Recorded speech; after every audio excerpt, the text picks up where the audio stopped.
Pemirsa Komisi 3 DPR hari ini melaksanakan rapat dengar pendapat umum dengan para akademisi dan ahli terkait putusan MK soal pemilu terpisah. Terima kasih sekali, Pak. Dalam rapat yang digelar pada Jumat siang ini, Komisi 3 DPR ingin mendapatkan masukan dari para akademisi terkait putusan MK yang mengatakan pemilu nasional dan pilkada secara terpisah. Ketua Komisi 3 DPR Habibur Rahman mengatakan putusan MK tersebut menimbulkan polemik di masyarakat. Terkait indikasi MK telah melampaui kewenangannya soal open legal policy yang menjadi kewenangan pembentuk undang-undang. Dengan berbagai polemik itu, menurut dia Komisi 3 DPR membutuhkan pandangan dan masukan dari para ahli demi menjalankan fungsi pengawasan. Pasalnya MK merupakan mitra kerja dari Komisi 3 DPR, adapun 3 ahli tersebut diantaranya Patrialis Akbar selaku advokat dan mantan Hakim MK Taufik Basari selaku Ketua Komisi Kajian Ketatanegaraan MPR dan Valina Singka Subekti selaku akademisi dari Universitas Indonesia. Terima kasih sekali Pak Patrialis, luar biasa ya. Saya juga sudah mengikuti adanya anggapan bahwa MK telah mengubah konstitusi Undang-Undang Dasar Negara 1945 terkait kewenangannya dan pelaksanaan pemilu pilkada, serta adanya indikasi inkonsistensi putusan tersebut terhadap 2 putusan MK yang sebelumnya. Menanggapi berbagai polemik atas putusan MK nomor 135/PUU/22 Romawi/2024 tersebut, sekaligus menjalankan fungsi pengawasan terhadap.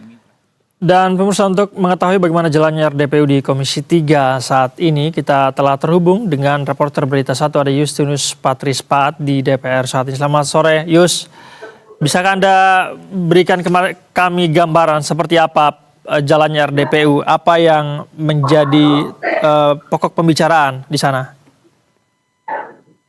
Baik, Said dan juga pemirsa Berita 1, baru saja Komisi 3 DPR mendengarkan pandangan dari 3 ahli akademisi dan juga praktisi atas putusan Mahkamah Konstitusi nomor 135 tahun 2024 tentang pemisahan pemilu nasional dan juga pemilu daerah dengan jeda waktu 2 sampai 2,5 tahun. Seperti yang dikatakan tadi, ada 3 ahli yang dihadirkan oleh Komisi 3, diantaranya Patrialis Akbar, mantan Hakim Konstitusi, Taufik Basari sebagai Ketua Badan Pengkajian Ketatanegaraan Majelis Permusyawaratan Rakyat, dan juga Valina Singka Subekti, akademisi kepemiluan dari Universitas Indonesia.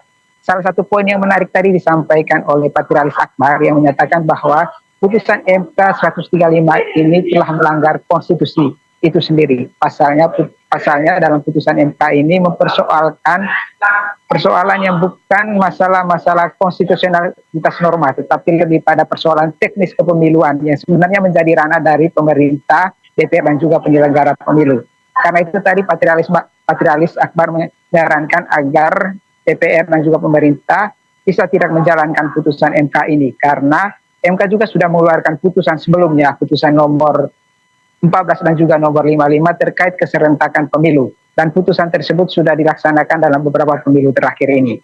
Senada dengan Patrialis Akbar, Ketua Badan Pengkajian Ketatanegaraan MPR Taufik Basari juga menilai bahwa putusan MK nomor 135 ini telah menciptakan deadlock konstitusi.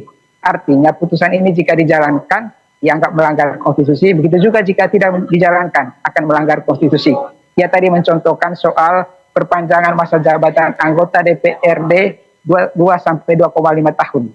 Menurut Taufik Basari, jika ini dijalankan maka akan melanggar konstitusi, karena jelas di dalam Undang-Undang Dasar kita bahwa masa jabatan anggota DPRD itu adalah 5 tahun dan mereka bisa dipilih kembali oleh rakyat melalui pemilu selama 5 tahun itu.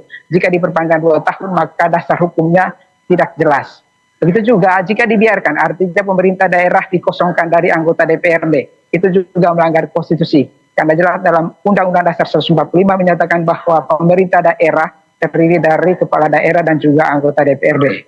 Saya dan juga pemirsa di TV, sebenarnya Komisi 3 Komisi 3 DPR ini mengundang para ahli akademisi dalam rangka tugas pengawasan terhadap Mahkamah Konstitusi sebagai mitra kerja mereka untuk mencari jalan terbaik, jalan yang bijaksana dalam menjalankan putusan MK nomor 135 ini. Baik, kecenderungan forum di RDPU begitu tidak setuju begitu ya dengan putusan MK itu, Yus ya. Dan selanjutnya apakah ada potensi Komisi 3 akan memanggil pihak MK untuk kemudian berbicara mengenai putusan ini, Yus? Tadi dalam pembicaraan setelah sidang usai, setelah rapat selesai, salah satu anggota DPR memang menyatakan bahwa salah satu solusi terbaik untuk menyelesaikan persoalan ini adalah MK sendiri bisa menjelaskan maksud dari putusan MK.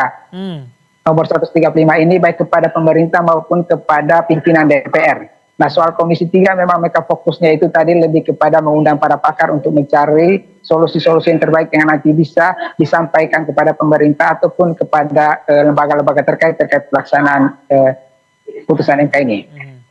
Baik, kita akan nantikan seperti apa kelanjutannya. Yus, terima kasih banyak atas laporan Anda. Selamat kembali bertugas.